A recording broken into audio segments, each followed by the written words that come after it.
So this big run for Bitcoin, first of all, we should note, I mean, it's played a pretty big role, I would imagine, in your 2023 returns. What's performance been like for SkyBridge this year? So our core fund, which is sort of a diversified multi-strat, is having a very good year. It's up about 25%. Our coin fund, which has things like Bitcoin, Ethereum, some Solana, things like that, is up about 130. Obviously, our Bitcoin fund's probably up 127. These are returns as of last night. But listen, I had a difficult year last year, so I say all of those numbers with great humility. There's lots of volatility in the market.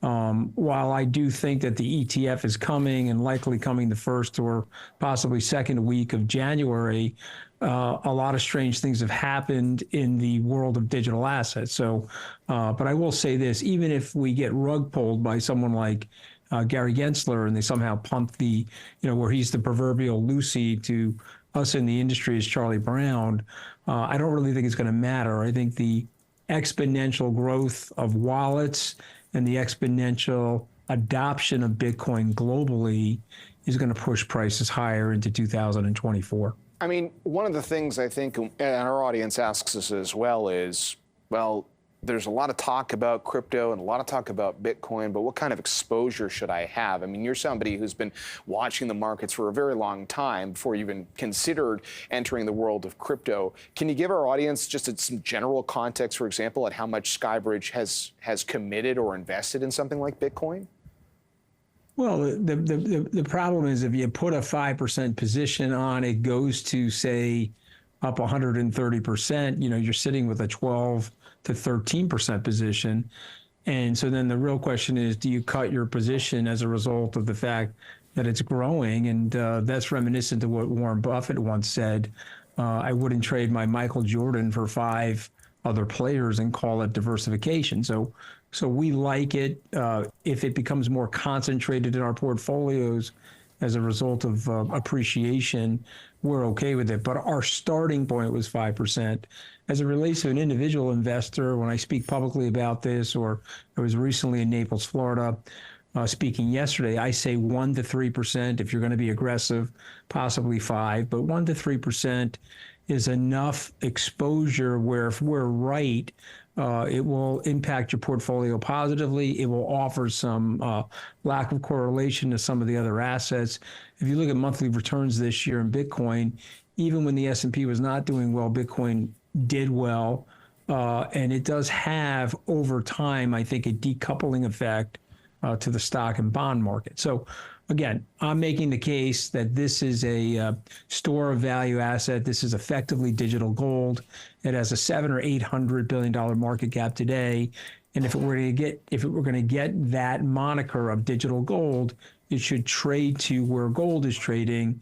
And again, depending on days and markets, it's 10 to 12 trillion US dollars. So Bitcoin's got a lot of room ahead. But again, small pieces for individual investors is what we've recommended. I want to build on that. I mean, obviously, if we could all forecast where we'll be in a year, you and I could do this conversation on our mega yachts, respectively. But for investors who are curious about where Bitcoin goes from here, what's your forecast on where it will be trading a year from now?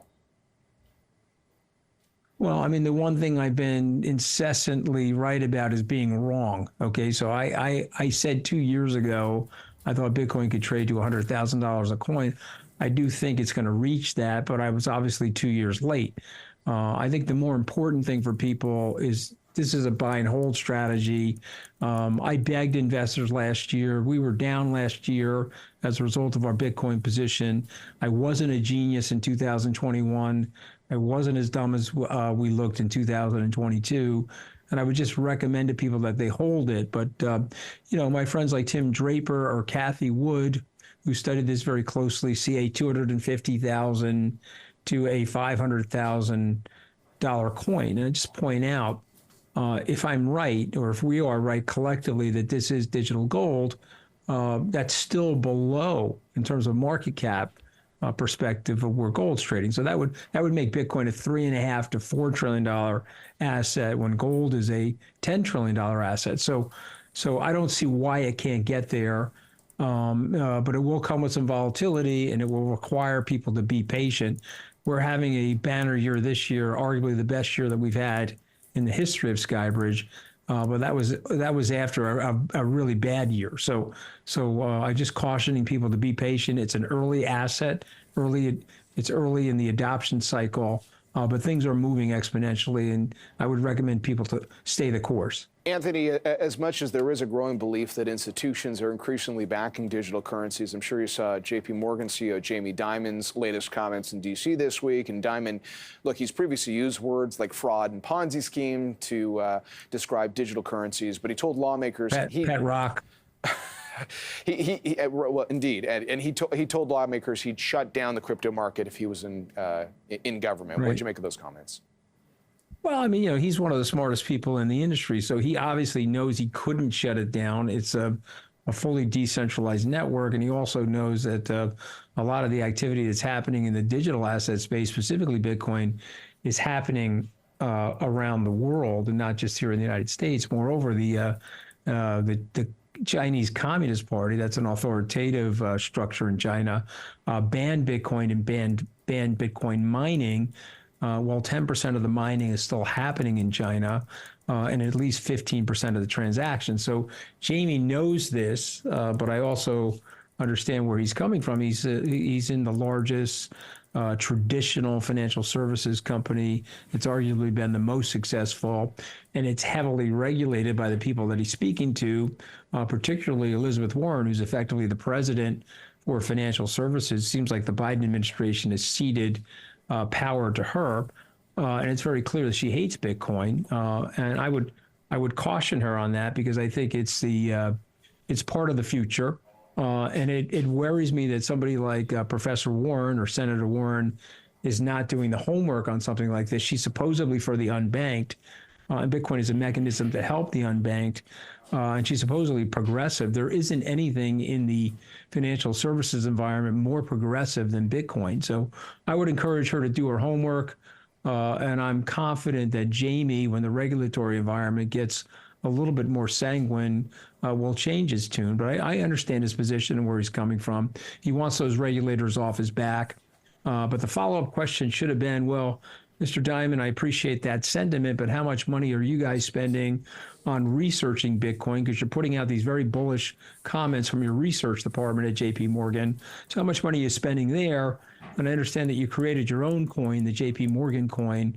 What are you deploying on a yearly basis in terms of capital, human capital, investment capital, and otherwise into the digital asset part of your investment bank and your commercial bank? And obviously they didn't ask him that. He made headlines with what he said. And of course it didn't affect the price, because people know the truth underlying those statements. Meanwhile, just a reminder before we let you go, we only have about a minute left for our audience. FTX, the founder Sam Bankman-Fried, convicted of fraud. FTX's venture arm had acquired a stake in SkyBridge. You had wanted to buy it back, but you'd been navigating the bankruptcy court process for FTX. Is there any quick update you can provide on that? Unfortunately, no update. I mean, I think it's they've got a ton of assets. This is a smaller asset for them to deal with. Obviously, there was fraud involved here, which hurt SkyBridge. And so, I mean, these things get resolved over time. I think the good news for us is that hasn't affected us, hasn't affected our ability to run the company. There's no economic preference to those shares. And so I'm confident that we'll be able to buy it back at some point. And we'll just take our time there. I appreciate you bringing it up. I feel like justice was served in that case. It'll be interesting to see what the sentencing is for Sam. But as a human being, I feel sad about it for him and for his parents and for the people that he defrauded.